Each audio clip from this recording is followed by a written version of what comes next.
Hello friends, कैसे हैं आप लोग। आज हम लोग पढ़ेंगे सीटीएस यानी सर्टिफिकेट इन टूरिज्म स्टडीज, जिसमें आज हम पढ़ेंगे टीएस 01 के खंड 1 में इकाई 2 पर्यटन को समझना भाग 2, जिसमें आज हम आपके लिए लेकर आए हैं पर्यटन का उद्देश्य। तो वीडियो स्टार्ट करने से पहले जो भी फ्रेंड्स हमारे चैनल पे नए आए हैं कृपया चैनल को सब्सक्राइब कर ले और बेल आइकन को प्रेस कर दें, ताकि जो भी लेटेस्ट वीडियो हमारे चैनल पे आए वो सबसे पहले आपको मिल सके। तो आइए ज्यादा टाइम का न किल करते हुए चलते हैं अपने टॉपिक पर, पर्यटन को समझना भाग 2 में पर्यटन का उद्देश्य। तो आइए वीडियो को स्टार्ट करते हैं। आपके मन में कुछ सवाल उठ सकते हैं, जैसे पर्यटन किन बातों से प्रेरित होता है, पर्यटन क्यों, पर्यटन का क्या उद्देश्य है। ये कुछ ऐसे महत्वपूर्ण सवाल है जिनका एक पर्यटक या पेशावर उद्यमी के लिए उत्तर जानना अति आवश्यक है, जिसमें सबसे पहले सूर्य, समुद्र, रेत और सेक्स के बारे में पढ़ेंगे। अमेरिकी शैली में इसे 4S formula sun, sea, sand and sex कहा जाता है। शीतोष्ण जलवायु को छोड़ उष्ण कटिबंधीय जलवायु का आनंद लेने गए पर्यटक समुद्र स्नान यानी रेतीले और अच्छे मौसम यानी चमकते सूरज की अपेक्षा रखते हैं। आजकल त्वचा के पीत वर्ण को धूप में जलाकर भूरे या कथई रंग का करने का फैशन चल गया है। कुछ लोग अपने इस शौक को पूरा करने के लिए भी धूप सेकने जाया करते हैं। स्वास्थ्य के प्रति आज आज लोग सनक की हद तक सचेत हो गए हैं और इसी कारण वे आलस से छोड़ कुछ सक्रिय होना चाहते हैं। कुछ लोग भीड़ भाड़ में बने रहना पसंद करते हैं, परंतु जो लोग इनसे बचना चाहते हैं वे अफ्रीका या एशिया की ओर रुख करते हैं। उदाहरण के लिए आप समुद्र तट पर यह कहते हुए सुन सकते हैं कि आह, कितनी शांति है यहाँ, कितनी अच्छी जगह है, मुझे उम्मीद है कि अपने घर की तरह यहाँ भीड़ भड़ाका नहीं होगा। कई विश्लेषक इस 4S फॉर्मूले की बस्ती का पर्यटन कहकर संबोधित करते हैं। उनके अनुसार इस प्रकार के पर्यटन में बनावटीपन होता है और इसी के कारण पर्यटकों की छवि या पर्यटकों की दृष्टि में एक बनावटीपन आ जाता है। होटल परिसर, हॉलिडे टूर और हिल रिजॉर्ट यानी पहाड़ी विश्राम स्थल इसके अच्छे उदाहरण हैं। वे वहीं खेल सकते हैं, वहीं अखबार पढ़ सकते हैं, वहां टीवी कार्यक्रम देखते हैं और वहीं खाना खाते हैं। बस स्थान बदल जाता है, वहां प्रकृति और मनोरम दृश्यों के बीच ये सारी गतिविधियां होती है। एक से सांचे में ढले इस प्रकार के आराम गृहों में कुछ अलग होता है, तो वह है वहां के स्थानीय लोग और इतना ही उस देश के प्रतिनिधित्व और माहौल के लिए पर्याप्त माना जाता है। क्लब मेड इसी प्रकार का एक मॉडल है जिसे अक्सर सर्वाधिक ईमानदार पर्यटन फॉर्मूला माना जाता है। हालांकि सुसंस्कृत आलोचक इसकी आलोचना करते हैं क्योंकि कई वास्तव में कई वास्तविक क्रियाकलापों को समाहित करता है और खुलकर अपने मनोरंजन और आराम जैसे उद्देश्यों की घोषणा करता है। यह स्वर्ग का विचार है, नंदन कानन, जहां लोग उन्मुक्त और स्वतंत्र भाव से घूमते हैं और सभी अपने अपने में मस्त रहते हैं, यह असली जिंदगी है। और इस प्रकार की जिंदगी दुनिया के कई क्षेत्रों में मौजूद है, जहां आप अपने को प्रकृति के हवाले कर उन्मुक्त रूप से जीवन जीने का आनंद लेते हैं। छुट्टी के इस माहौल में चमक दमक, उल्लास, खुशी, मनोरंजन, खेल कूद और उत्तम भोजन की व्यवस्था होती है, जहां रोज के व्यस्त जीवन से भी मुक्ति मिलती है। संस्कृति के विभिन्न पक्षों को दिखाने के लिए स्थल दर्शन की व्यवस्था की जाती है और स्थानीय महिलाएं और पुरुष अपने कला कौशल और नृत्य आदि से पर्यटकों का मनोरंजन करते हैं। लेकिन ये पर्यटक स्थानीय लोगों और कलाकारों को भ्रष्ट बनाते हैं। वहां स्थानीय लोगों का मुख्य उद्देश्य पैसा कमाना होता है और इसके लिए वे पर्यटकों की हर गुस्ताखी बर्दाश्त करते हैं। उदाहरण के लिए प्रत्येक वर्ष पूरब की ओर आने वाले हजारों पश्चिमी पर्यटकों का सामान लीज और स्टीवर्ट भी घूमने के लिए निकलते हैं। उन दोनों की उम्र 18 साल है और उन्होंने पूरे साल काम करके 2 सप्ताह का अवकाश के लिए धन बचाया है। वे खूब मौज मस्ती और आराम करना चाहते हैं, पुरातन स्मारक देखना, बाजार घूमना और वहां मिलने वाली वस्तुओं को खरीदना, खूब खर्चा करना आदि उनकी योजना में शामिल है। इसके पहले वे फैशन के कपड़े, कैमरे, निजी स्टूडियो, खूबसूरत धूप चश्मा आदि पर पर्याप्त धन खर्च कर चुके हैं। वे दोनों घुल मिलकर रहने वाले हैं और बातूनी है, और जहां भी जाते हैं युवा पुरुष और महिलाओं से घुलने मिलने का प्रयास करते हैं। वह इसी बात को सोच सोच कर उत्तेजित है कि वे अपने परिवार और सामाजिक नियंत्रणों से दूर होंगे। वे यह भी जानते हैं कि अपने शरीर को वे धूप से सेक के और समुद्र तट पर या स्विमिंग पूल के किनारे अपने बदन को ज्यादा से ज्यादा उघाड़ कर रख सके। उन्हें इन देशों में यह सुविधा भी प्राप्त हो जाती है। जिस देश में वो जाते हैं वहाँ लोग गरीब होते हैं, उनका जीवन कठिन होता है और उन्हें पर्यटन संबंधी सेवाओं में अपेक्षाकृत काफी ज्यादा देर तक और श्रम का काम करना पड़ता है। इनमें से कई लोग रूढ़िवादी और धार्मिक भी होते हैं। लीज और स्टीवर्ट के कपड़े और उनके आम गतिविधियों को देखकर वे नाक भौं सिकोड़ सकते हैं। इनमें से अनेक पुरुष और स्त्री की स्वतंत्रता और खुलेआम एक साथ रहने की आपत्ति जाहिर कर सकते हैं, पर वे अपनी आंखें मूंद लेते हैं। एक जमाना था जब आवाभगत स्थानीय लोगों के लिए सम्मान की बात होती थी। आज वही आवाभगत कमाई और जीवन यापन से जुड़ गया है। पर्यटक उनके लिए एक अमीर और खूब खर्चीला समुदाय या व्यक्ति मात्र है। हाल में 4S फॉर्मूले में गोल्फ को शामिल किया गया है। विश्व के समृद्ध देशों और खासकर जापान में यह खेल काफी लोकप्रिय है।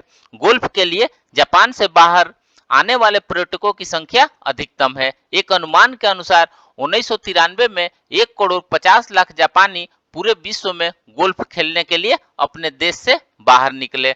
गोल्फ खेलने के लिए ज्यादा पर्यटक हवाई और ऑस्ट्रेलिया जाते हैं, क्योंकि वहां गोल्फ के साथ साथ समुद्र तट का भी आनंद उठाया जा सकता है।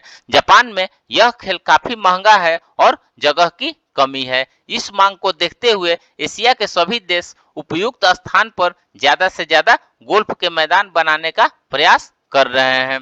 मलेशिया का लक्ष्य 1994 तक 122 ऐसे मैदान बनाने का है।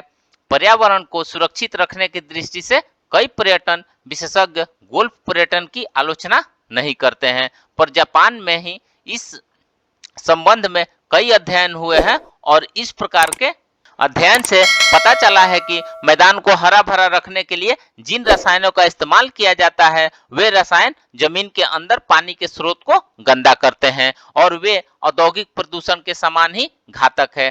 थाईलैंड के एक अध्ययन से यह भी पता चला है कि थाईलैंड की कुछ औरतें तेजी से वेश्यावृत्ति की ओर मुड़ रही है, जो गोल्फ खिलाड़ियों के बैग लेकर उनके साथ चलती हैं। वे गरीब है, खेतिहर समुदाय से आती हैं, अतः उन्हें पैसा कमाने का यह आसान साधन उपलब्ध हो गया है।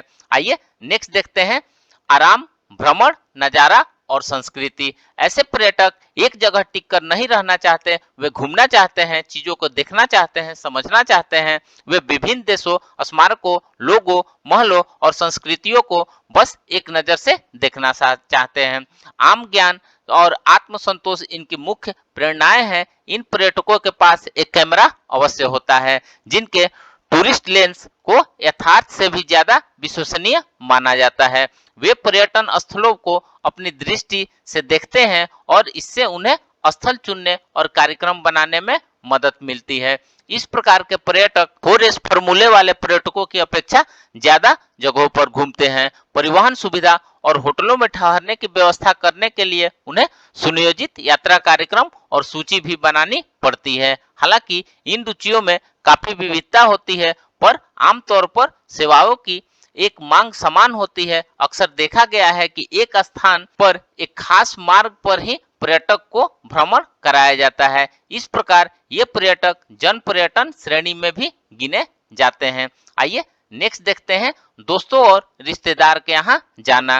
भारत में इस प्रकार के घरेलू पर्यटन काफी लोकप्रिय है। उदाहरण के लिए वेणुगोपाल अपने दोस्त के यहाँ दिल्ली जाना चाहता है। वह दिल्ली के पर्यटन स्थलों को देखने का भी निर्णय लेता है। अगर वह वहां जाकर अपने सहपाठी नदीम से भी मिल सकता है और वहां ताजमहल भी देख सकता है। इस प्रकार के यात्री से परिवहन को लाभ होता है, पर आवास, भोजन, पेय सेवाएं प्रदान करने वाले लोग के लिए इस प्रकार के यात्री आर्थिक दृष्टि से बहुत महत्वपूर्ण नहीं होते हैं। इसका कारण यह है कि वे अपने मेजबान अर्थात दोस्त या रिश्तेदार के यहाँ ठहरते हैं और उन्हीं के साथ भोजन करते हैं। अगर कोई दोस्त या रिश्तेदार नहीं मिलता है तो वे किसी माध्यम से अपने ठहरने का इंतजाम कर लेते हैं। उनके पास घूमने का एक सीमित दायरा होता है, पर जिस शहर में वे टिकते हैं वहाँ के पर्यटन स्थलों को देखने की उत्सुकता उनमें होती है। उदाहरण के लिए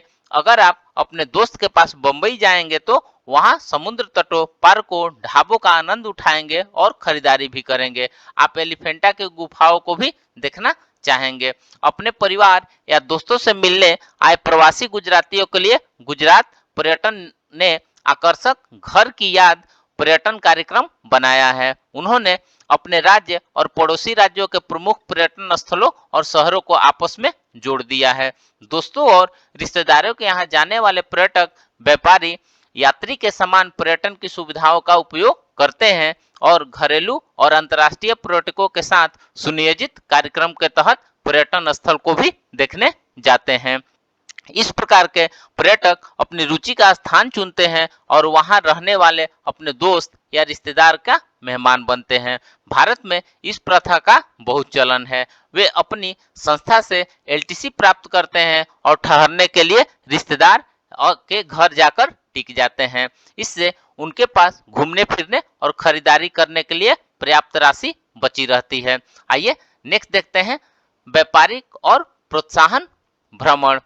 व्यापारी यात्री और छुट्टी मनाने वाले लोगों में कभी कभी अंतर करना मुश्किल हो जाता है। इनमें ही एक ही अंतर होता है, काम और व्यापार के उद्देश्य से निकलने वाले यात्री की दिशा पर्यटन केंद्रों या रिसोर्ट की ओर नहीं, बल्कि व्यापार और वाणिज्य या राजनीतिक केंद्रों की ओर होती है।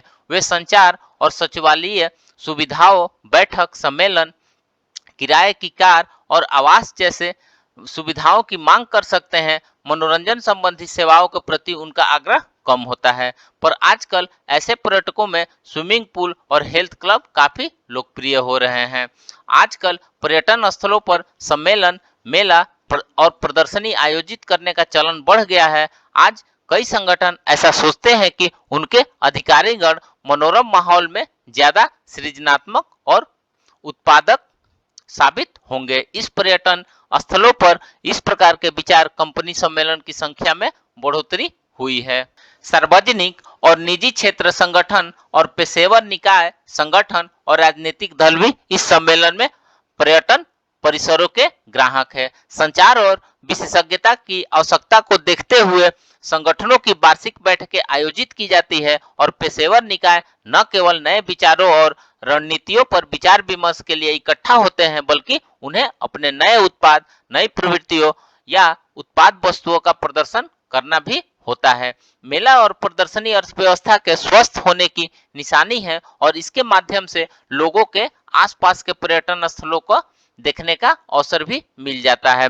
इधर हाल में ही पर्यटन उद्योग में प्रोत्साहन भ्रमण का चलन काफी बढ़ गया है। कोई संस्था अपने किसी कर्मचारी के काम से खुश होकर उसे इनाम स्वरूप घूमने के लिए प्रायोजित करती है। सभी कर्मचारी इस प्रकार के प्रायोजित यात्राओं और पर्यटन की उम्मीद रखते हैं, क्योंकि अन्य उपभोक्ता वस्तुएं या तो उनके पास होती है या हो सकती है, पर उनमें से 10 से 15% लोग ही विदेश यात्रा का खर्च वहन करते हैं। संस्थानों द्वारा प्रायोजित यात्रा और उनमें प्रदत्त सुविधाओं का स्तर कर्मचारी की हैसियत से ऊंचा होता है। वह अपने खर्च पर ऐसी सुविधाओं और सेवाओं का उपयोग नहीं कर पाता है। अधिकांश टूर ऑपरेटर प्रोत्साहन मूलक या प्रायोजित भ्रमण बाजार को काफी फायदेमंद मानते हैं, क्योंकि इससे उन्हें ज्यादा पैसा मिलता है और इसका भुगतान कर रहे लोगों को इस स्तर पर खर्चे और स्वाद का बहुत पता नहीं होता है। वे इस प्रकार दुनिया से